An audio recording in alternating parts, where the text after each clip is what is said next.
Evening student, आज हम पढ़ेंगे राजनीति विज्ञान का अर्थ, उसका क्षेत्र। और राजनीति विज्ञान के अर्थ और क्षेत्र के लिए दो दृष्टिकोण प्रचलित हैं, एक परंपरागत और दूसरा आधुनिक। तो आज हम परंपरागत दृष्टिकोण देखेंगे। राजनीति विज्ञान एक प्राचीन विषय है। परंपरागत राजनीति विज्ञान से अर्थ है वह राजनीति विज्ञान जो व्यवहारवादी क्रांति से पहले था।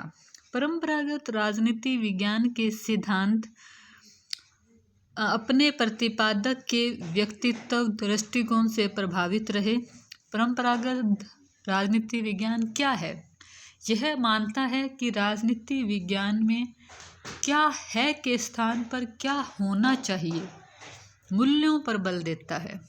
राजनीति शास्त्र का दर्शन शास्त्र और नीति शास्त्र से संबंध मानकर राजनीति विज्ञान का अध्ययन निगमनात्मक अध्ययन के द्वारा करता है। अब निगमनात्मक का अर्थ है पहले एक सामान्य नियम, मतलब सामान्य से विशेष की ओर चलता है, एक नियम स्थापित कर लेता है, अपना एक आदर्श स्थापित कर लेता है, फिर उसी नियम और आदर्श को सही साबित करने के लिए विभिन्न उदाहरण प्रस्तुत करता है। जैसा हमने प्लेटो के संबंध में देखा, उनका लक्ष्य उद्देश्य था आदर्श राज्य, उसी के समर्थन में उनके सारे विचार हैं वो घूम रहे थे। ये था निगमनात्मक अध्ययन पद्धति। तो परंपरागत राजनीति विज्ञान क्या है? जो क्या होना चाहिए नीति शास्त्र दर्शन शास्त्र से जुड़ा हो। परंपरागत दृष्टिकोण का जनक प्लेटो है और प्लेटो की प्रसिद्ध रचना रिपब्लिक है। और रिपब्लिक की जो रचना है वो लगभग 300 ईसा पूर्व मानी जाती है।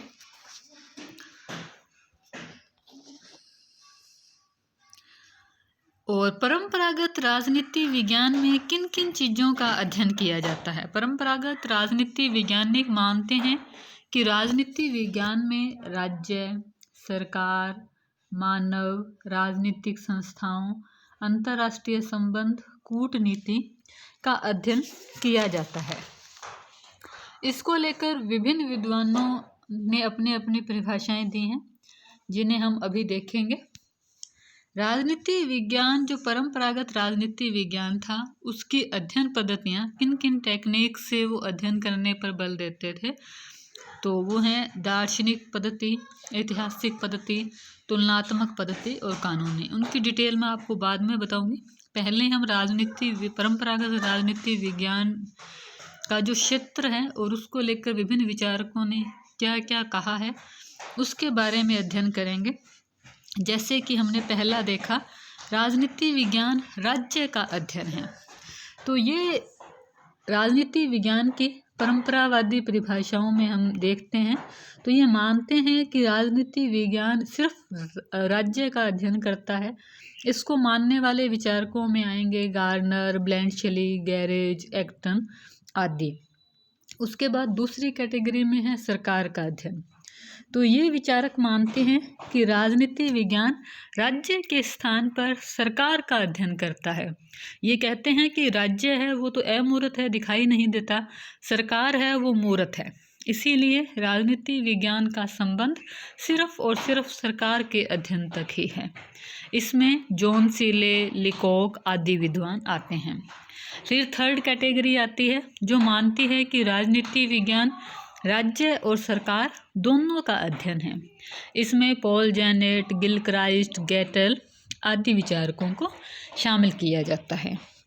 फिर चौथी जो नई विचारधाराएं आई वो है कि राजनीति विज्ञान मानव का अध्ययन है। मानव जैसे व्यवहारवाद था, मानव व्यवहार और मानव के अध्ययन पर बल देते हैं। अब इन्हीं चारों जो राजनीति विज्ञान के क्षेत्र हैं उसको हम डिटेल से देख लेंगे। और इसको प्लीज़ इस ये कोटेशन हैं ये आप ध्यान देना, क्योंकि मैं हमेशा ही कहती हूँ कि जीत की तैयारी शुरू से करनी पड़ती है। तो अगर आप राजनीति विज्ञान को अपने आगे रखो, एमए करो, स्कूल लेक्चरर या कॉलेज लेक्चरर बनने का आपका सपना है, टारगेट है, तो आपको बीए फर्स्ट ईयर से ही अपने उस फेवरेट सब्जेक्ट को जिसमें आप लेक्चरर बनना चाहते हो उसको मतलब उसकी डीप स्टडी करनी है। तो अभी हम जो ये 4 राजनीति विज्ञान के परंपरागत क्षेत्र देखेंगे, तो उसकी जो परिभाषाएं हैं वो आपको याद रखनी है। राजनीति विज्ञान राज्य का अध्ययन है, ये कौन कौन से विद्वानों का मत था। सरकार का अध्ययन है, ये कौन कौन से विद्वानों का मत है। फिर उनके आगे विचार, उसकी जो कोटेशन है, परिभाषा जिसे कहेंगे, परिभाषा आएगी तो वो परिभाषा याद रखनी है, क्योंकि आप आगे नेट या सेट का एग्ज़ाम दोगे तो परिभाषा और बुक्स से बहुत से क्वेश्चन आते हैं, तो वो आप अभी से अपने दिमाग में याद रखने शुरू करोगे तो आपको आगे इजी होगा, कोई दिक्कत नहीं होगी। तो अब हम इससे जुड़ी प्रमुख विशेषताएं देखते हैं। पहला था राजनीति विज्ञान राज्य का अध्ययन है। राज्य के अध्ययन के संबंध में फेमस कोटेशन है गार्नर की। तो ये गार्नर के आप शब्द याद रख लेना, आरंभ और अंत। हर विचारक के भाव तो सेम ही होते हैं, जैसे आप राज्य का, तो कुछ खास शब्द होते हैं जो उससे बाकियों से डिफरेंट करते हैं, तो हमें उन खास शब्दों को ही याद रखना है। तो गार्नर ने क्या कहा है, राजनीति विज्ञान वह विज्ञान है जिसका आरंभ व अंत राज्य के साथ ही होता है। तो अब ये कोटेशन आ जाए कि ये शब्द किस विचारक के हैं, तो आपको आरंभ और अंत देखते गार्नर आना चाहिए दिमाग में। दूसरा है गैटेल। गैटेल ने क्या कहा, राजनीति विज्ञान राज्य का अध्ययन है। तीसरे हैं ब्लेंटशली। ब्लेंटशली के अनुसार राजनीति विज्ञान वह विज्ञान है जिसका संबंध राज्य से है, जो ये समझने का प्रयत्न करता है कि राज्य के आधारभूत तत्व क्या हैं और उनका विकास कैसे हुआ। उसके बाद है राजनीति विज्ञान का दूसरा रूप, जो मानता है कि राजनीति विज्ञान सरकार का अध्ययन है। तो उसमें प्रसिद्ध नाम है लिकोक। राजनीति विज्ञान सरकार से संबंधित अध्ययन है या विद्या है। सीले, राजनीति विज्ञान के अंतर्गत शासन व्यवस्था का उसी प्रकार अध्ययन किया जाता है जैसे अर्थशास्त्र में धन का, जीव विज्ञान में जीव का, बीज गणित में अंकों का और रेखा गणित में स्थान और दूरी का। ये पूरी कोटेशन बोली है मैंने, नोट्स में मैंने थोड़ा शॉर्ट कर दिया। तो जैसे आप देखो कि अर्थशास्त्र में अध्ययन का, तो इस प्रकार की कोटेशन आते सीले होंगे उसके विचारक। और तीसरा क्षेत्र आएगा राजनीति विज्ञान राज्य एवं सरकार दोनों के रूप में। तो इसमें गिलक्राइस्ट है। गिलक्राइस्ट के अनुसार राजनीति विज्ञान राज्य और सरकार की सामान्य समस्याओं का अध्ययन करता है। तो सामान्य समस्या किसको है, गिलक्राइस्ट को। और फिर है पॉल जेनेट। पॉल जेनेट ने क्या कहा कि राजनीति विज्ञान का संबंध उसके यंत्र या साधन सरकार से है। तो राजनीति शास्त्र का संबंध राज्य और उसके साधन सरकार से, राज्य और सरकार दोनों को बता दिया उन्होंने। अब तीसरा है मानव के अध्ययन के रूप में। मानव के अध्ययन के रूप में लास्की हैं। लास्की ने कहा है राजनीति विज्ञान का संबंध संगठित राज्यों से संबंधित व्यक्तियों के जीवन से है। उन्होंने कहा कि जो राज्य से जुड़े हुए व्यक्ति हैं उनके जीवन से का अध्ययन करेंगे वो राजनीति विज्ञान होगा। फिर है हरमन हेलर। उन्होंने कहा कि राजनीति विज्ञान के संपूर्ण स्वरूप का निर्धारण उसके विषयक मौलिक मान्यताओं द्वारा ही होता है। अब राजनीति विज्ञान का अध्ययन क्षेत्र क्या हो, इसको लेकर काफ़ी मतभेद था। 1948 में यूनेस्को के अंदर एक सम्मेलन आयोजित किया गया जिसमें यह माना गया कि राजनीति विज्ञान में 4 चीज़ें शामिल होंगी मोटे मोटे रूप से।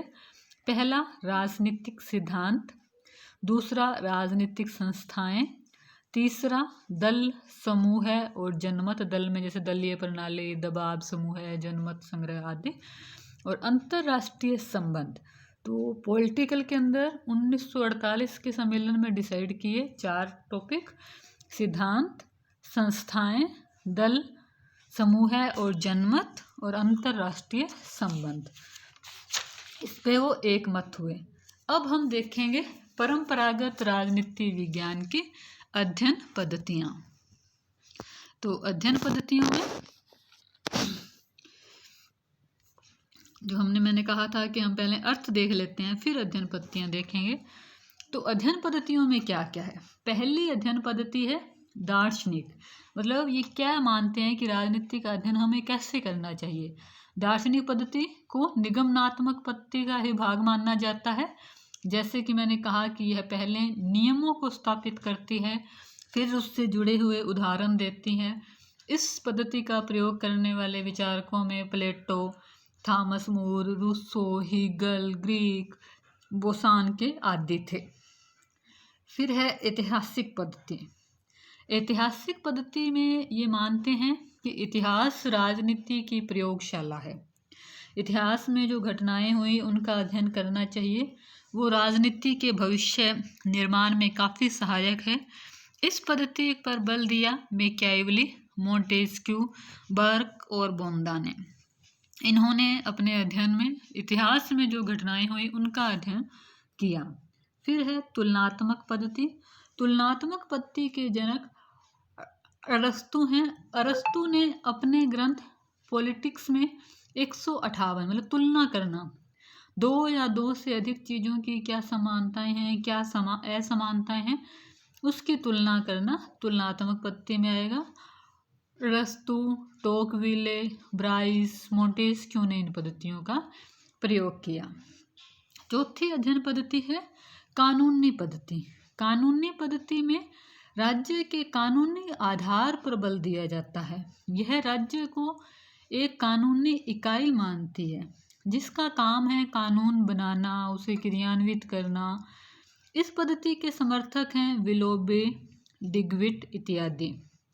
तो संक्षेप में परंपरागत राजनीति विज्ञान की अध्ययन पद्धतियाँ दार्शनिक, ऐतिहासिक, तुलनात्मक और कानूनी हैं। इसके अध्ययन वर्णनात्मक और अपरिष्कृत हैं, ना कि व्याख्यात्मक और विश्लेषणात्मक।